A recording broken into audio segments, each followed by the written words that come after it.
क्यों 50 साल के होने के बाद भी अक्षय खन्ना अभी तक कुंवारे हैं, और साथ में क्या रीजन था जिसकी वजह से वो टॉप में थे, जो कि उनका करियर का टॉप टाइम था, तब भी ऐसा क्या होता है जो कि वो पूरी तरीके से बर्बाद हो जाते हैं। तो चलिए इस वीडियो में वही सब जानेंगे कि उनके साथ आखिर क्या हुआ था।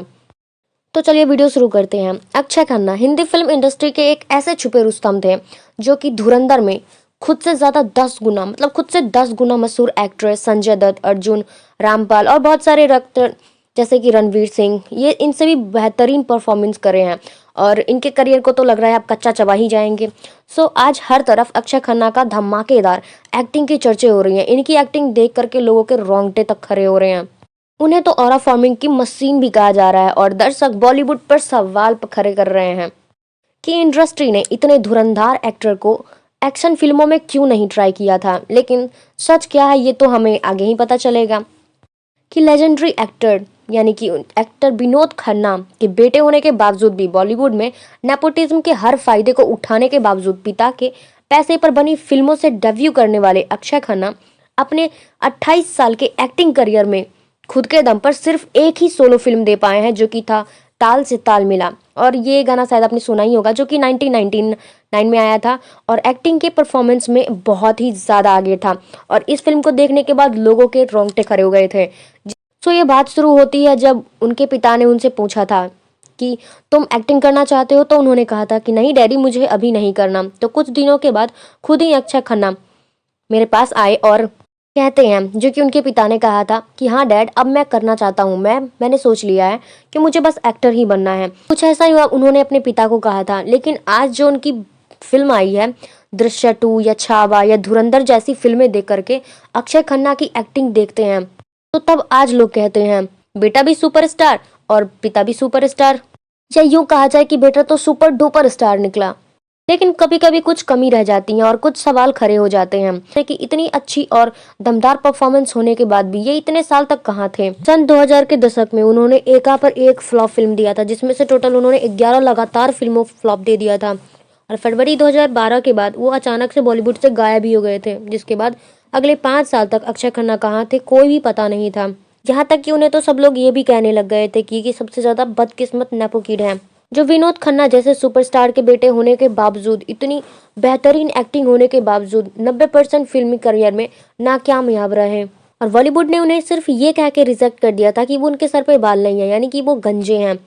और विनोद खन्ना के बेटे अक्षय खन्ना, जो कि अभी काफी ज्यादा पॉपुलर हैं, बहुत ही ज्यादा सुपर हिट मूवी में काम कर चुके हैं और उनकी एक्टिंग के चर्चे तो बवाल मचा रहे हैं, धमाल मचा रहे हैं पूरी इंडिया के अंदर, या यूं कहा जाए कि बॉलीवुड से बाहर भी। लेकिन एक समय था जब उन्होंने कहा था कि मेरा कोई सपना नहीं है, मेरे कोई लेगेसी बनाना नहीं चाहता, मेरा कोई ऐसा एम्बिशन नहीं है कि मेरी शादी हो, मेरे बच्चे पैदा हों और मुझे इतनी प्रेशर नहीं लेनी है, मैं अकेले रहना चाहता हूँ और मुझे कोई सुपरस्टार नहीं बनना।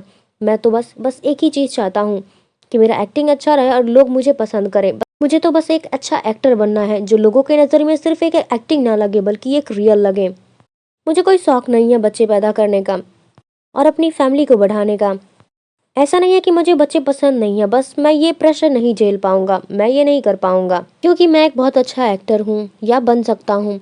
यह शब्द थे अक्षय खन्ना के, जो उन्होंने पिछले 11 फ्लॉप फिल्म देने के बाद फरवरी 2011 में अक्षय खन्ना ने कहा था। और साथ में अपने स्ट्रगल से काफी ज्यादा थक चुके थे।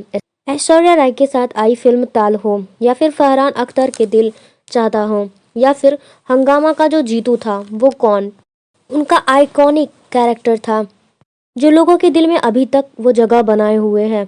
अक्षय खन्ना ने कई बार साबित करके दिखाया कि वो एक बहुत ही बेहतरीन एक्टर हैं, लेकिन फिल्म में लीड तो छोड़िए, उन्हें तो कोई भी साइड रोल भी नहीं मिल पा रहा था। और फिर अचानक अक्षय खन्ना गायब हो जाते हैं। लेकिन अक्षय खन्ना को फिल्म इंडस्ट्री ने अचानक से नकार क्यों दिया था, वो समझने के लिए हमें उनकी फिल्मी करियर को शुरुआत से देखना होगा।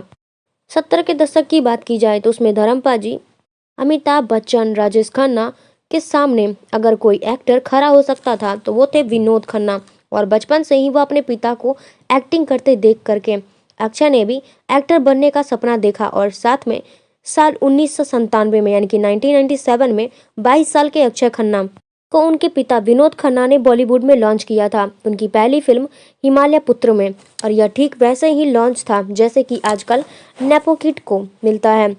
सब कुछ पिता ने मैनेज किया था, बस अक्षय ने एक्टिंग की थी। यहाँ तक कि विनोद खन्ना ने दर्जनों इंटरव्यू दिए और फिल्मों में अक्षय के पिता का किरदार भी निभाया, लेकिन फिल्म फ्लॉप हो गई। फर्स्ट फिल्म परफॉर्मेंस जो अक्षय ने दी थी वो काफ़ी ठीक रही, लेकिन उसी साल एक और मूवी रिलीज हुई थी जो कि काफ़ी ज़्यादा मल्टी स्टार फिल्म हुई थी, और ये थी बॉर्डर, जिसमें अक्षय खन्ना के अभिनय को जनता के दिल में छू लिया था और उनकी तारीफ रुक नहीं रही थी। उस वक्त लगा कि बॉलीवुड को एक नया रोमांटिक एक्टर मिल गया है, लौट और आप लौट चले और लावारिस बॉक्स ऑफिस पर काफ़ी ज़्यादा नीचे गिर गई थी, यानी कि वो फ्लॉप हो गई थी। मगर साल 1999 में अक्षय की किस्मत चमकी और उस साल फिल्म ताल में ऐश्वर्या राय के साथ अक्षय का रोमांस खूब पसंद किया गया, जिसके बाद साल 2001 में आई फिल्म दिल चाहता है मैं अक्षय का किरदार सीट उनकी बाकी फिल्मों से काफ़ी ज़्यादा अलग था। यहीं पर अक्षय ने अपने एक्टिंग टैलेंट को दिखाया और लीड रोल ना होने के बावजूद ऑडियंस का दिल जीत लिया, जिसके बाद 2003 में आई हंगामा हो या 2004 में आई हुई हलचल, अक्षय की कॉमिक टाइमिंग इतनी बढ़ती जा रही थी कि आए हुए दर्शकों का हंसते हंसते पेट में दर्द हो जाता है। और इसी के साथ बॉलीवुड में भी अक्षय खन्ना ने अच्छा खासा नाम कमाया था। जैसे हलचल फिल्म में रिलीज इंटरव्यू में करीना कपूर जब अक्षय का तारीफ करते करते नहीं थकती थी, उनकी बातों में अक्षय के लिए दीवानगी झलक रही थी। और रही बात हिमालय पुत्र की, तो ये मेरे पापा की फेवरेट फिल्म थी, जो कि वो 20 बार से भी ज़्यादा देख चुके हैं, क्योंकि और साथ में अक्षय खन्ना तो काफ़ी ज़्यादा मशहूर थे उस टाइम पे और मेरे फादर के भी काफ़ी ज़्यादा पसंदीदा एक्टर थे। लड़कियां तो उनके पीछे पागल हुई जा रही थी, जैसे कि उनके पिता के लिए हो रही थी। उन सभी में से भी एक लड़की थी क्राउड, और उन्होंने कुछ उसके लिए शब्द बोला था, यानी कि अक्षय खन्ना के लिए बोला था कि वो बहुत ही ज़्यादा क्यूट है, हैंडसम है, बहुत अच्छे एक्टिंग करते हैं।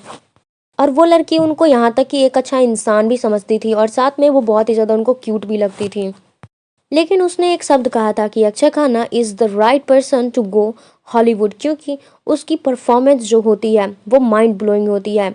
माइंड ब्लोइंग एक तरह से अक्षय खन्ना अपनी एक्टिंग स्किल का जादू बिखेर चुके थे। वहीं दूसरी तरफ उनके साथ एक ऐसी घटना हुई जिससे उन्होंने अपना आत्मविश्वास पूरी तरीके से खो दिया और साल 2000 में सिर्फ 25 साल की उम्र में अक्षय खन्ना के बाल उड़ने लगे।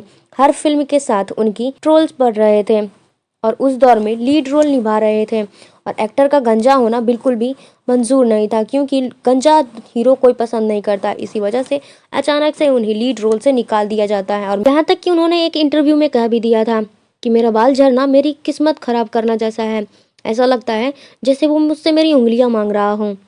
अब ये कितना सच है ये हम जानते ही हैं, क्योंकि उनका सेल्फ कॉन्फिडेंस गिरा था, ना कि उनकी एक्टिंग स्किल गिरी थी। और उनके बाल झड़ने की वजह से उनका सेल्फ कॉन्फिडेंस कम हुआ और साथ में उन्होंने अपने आप को दबाना शुरू कर दिया था, अपने टैलेंट को दिखाना नहीं, मतलब यानी कि दिखाना बंद कर दिया था, और ये खुद उन्होंने अपने हाथों से ही किया था। और यहाँ तक कि देखा जाए तो उनकी सबसे बड़ी गलती थी उनकी स्क्रिप्ट, जो कि उन्होंने चुना था। साल 2006 से 12 तक उन्होंने शादी से पहले चाइना डाउन, उनकी खातिर, सलाम इश्क, नकाम, आज नचले जैसे बहुत सारे फिल्में उन्होंने चूज़ किया था, जो कि 16 फिल्में थी। यानी कि देखा जाए तो हर साल उन्होंने लगभग 2 फिल्म को साइन किया था, और अक्षय कुमार ने ऐसे रोल चुने थे जो कि उनके ऊपर बिल्कुल भी सूट नहीं करते। और इसके साथ ही बहुत सारे कंट्रोवर्सी उनके सामने आए थे, पर उन पर हमेशा नशे में ही रहना, फिल्म के सेट पर लेट आना जैसे कई आरोप लगे थे, और कई बार तो यह तक कहा दिया गया था कि उन्होंने अचानक शूटिंग कैंसिल भी कर दी थी। ऊपर से अक्षय का लाइमलाइट बिल्कुल भी पसंद नहीं किया जा रहा था, ना तो वो मीडिया इंटरव्यूज़ देते थे और ना ही पेपर बुलाकर स्टाइल में फ़ोटोज़ खिंचवाया करते थे। इसीलिए उन्होंने जो 11 फ्लॉप फिल्में दी थी, किरदार तो और भी बहुत सारे थे, लेकिन बॉलीवुड ने आसानी से इन फिल्मों में फ्लॉप होने का दोष अक्षय पर ही डाल दिया था। और वही कुछ फिल्में चली तो भी उनका क्रेडिट दूसरे किरदारों को मिल गया, जैसे कि 36 चाइना टाउन का क्रेडिट मिला शाहिद को, रेस का क्रेडिट मिला सैफ को यानी कि सैफ अली खान को, और आक्रोश का क्रेडिट मिला था अजय देवगन को। इसके अलावा अक्षय एक्शन, कॉमेडी और रोमांटिक कैटेगरी के बीच फंसे रह गए थे। दरअसल ताल और हलचल जैसे फिल्मों में अक्षय के बेहतरीन रोमांटिक रोल्स किए गए थे, लेकिन बॉलीवुड आज भी रोमांटिक मूवीज़ में क्यूट दिखने वाले एक्टर्स को ही लेना पसंद करता है और गंजेपन की वजह से अक्षय अपनी उम्र से काफ़ी ज़्यादा बड़े दिखने लगे थे, इसलिए उनकी जगह रोमांटिक फिल्में शाहिद कपूर, रणवीर कपूर और जॉन इब्राहिम और ऋतिक रोशन जैसे नवाब एक्टर को मिलने लगे थे। इसके अलावा अक्षय ने हंगामा में अच्छा कॉमेडी किरदार निभाया, लेकिन 2005 के बाद बॉलीवुड के पास कुछ खास कॉमेडी स्क्रिप्ट नहीं थे, इसलिए कॉमेडी फिल्में नहीं बनी। और वहीं अक्षय खन्ना को एक्शन फिल्मों में कभी ट्राई नहीं किया गया, जबकि हॉलीवुड में the rock and Vin Diesel जैसे गंजे एक्टर्स को खासतौर पर पावरफुल फिल्मों दी जाती हैं।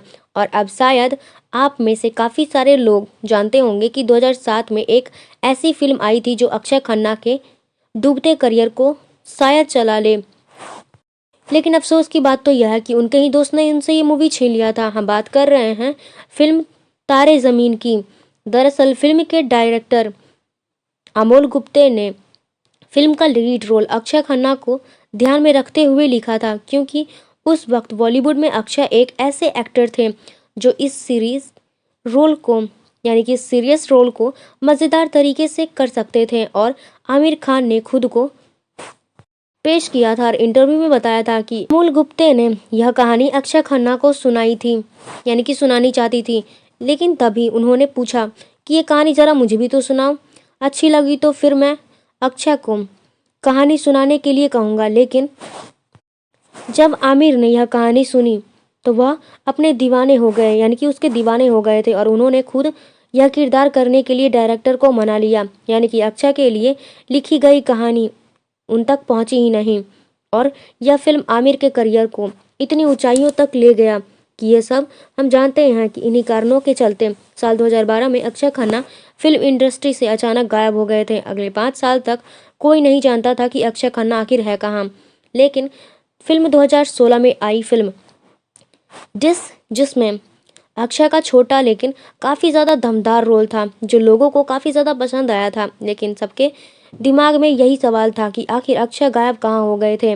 2012 के इंटरव्यू में अक्षय ने कहा था कि मैंने कोई फिल्म साइन नहीं की है और अभी सच बताऊं तो मैं इनके बाद कोई फिल्म साइन नहीं की है और मैं रोज़ कुछ ना कुछ पढ़ता हूँ, सुनता हूँ, लेकिन फ़िलहाल कुछ साइन नहीं किया है। लेकिन 2016 में उन्होंने कहा कि सीरियस निजी कारणों की वजह से मैंने इंडस्ट्री से ब्रेक लिया था, जिसके बाद 2020 में उन्होंने फिर कहा था कि मुझे अच्छी स्क्रिप्ट नहीं मिल रही थी और अब दर्शक उनमें कंफ्यूज हो गए थे कि अक्षय आखिर कहना क्या चाहते हैं। लेकिन उसी बीच अक्षय खन्ना ने एक ऐसी कमबैक किया कि लोगों का ध्यान अक्षय के रहस्यमय तरीके से गायब होने पर गया ही नहीं। 16 में मार्केट में ऑडियंस की डिमांड बढ़ चुकी थी और नई जनरेशन ने अक्षय के गंजेपन को अपनाया और सिर्फ उनकी एक्टिंग स्किल पर फोकस किया। और खुशकिस्मती से उन्हें मॉम इत्तेफाक और सेक्शन 375, दृश्य 2 और छावा जैसी फिल्में मिली, जिसमें उनकी एक्टिंग स्किल देखकर ऑडियंस ने सिर्फ एक सवाल पूछा, भैया इतने सालों से कहाँ गायब हो गए थे तुम। लेकिन अक्षय खन्ना ऐसे ही हैं। डायरेक्टर आदित्य धर की नज़र पड़ी अक्षय खन्ना पर, जिन्होंने उन्हें फिल्म धुरंधर में लीड एलन रहमान डायरेक्ट का किरदार दिया और ऐसे धमाकेदार एक्टिंग की कि हर तरफ सिर्फ उनके ही नाम के चर्चे हो रह गए। लेकिन अब भी अक्षय खन्ना ना तो धुरंधर के प्रमोशन इवेंट पर आते हैं और ना ही कोई सोशल मीडिया अकाउंट है और ना ही वह मीडिया इंटरनेट दे रहे हैं।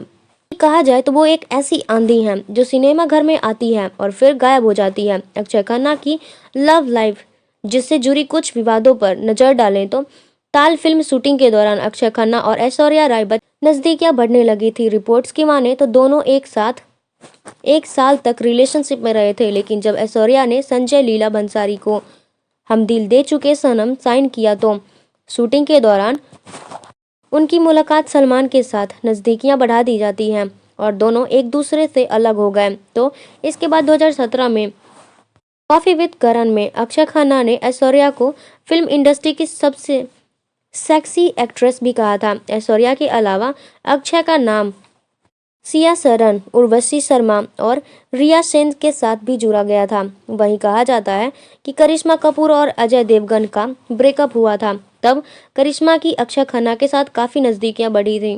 करिश्मा के पिता रणबीर कपूर ने दोनों की शादी के लिए हामी भी भर दी थी, लेकिन कहा जाता है कि करिश्मा उस वक्त अपने फिल्मी करियर की ऊंचाइयों पर थी, लेकिन अक्षय फ्लॉप हो चुके थे। इसलिए करिश्मा की मां बबीता कपूर ने यह शादी नहीं होने दी। तो इसके बाद अक्षय खन्ना एक दिल टूटे आशिक की तरह करिश्मा कपूर और संजय कपूर की शादी में गए और अपनी एक्स गर्लफ्रेंड के हाथ पर किस करके अलविदा कहा था।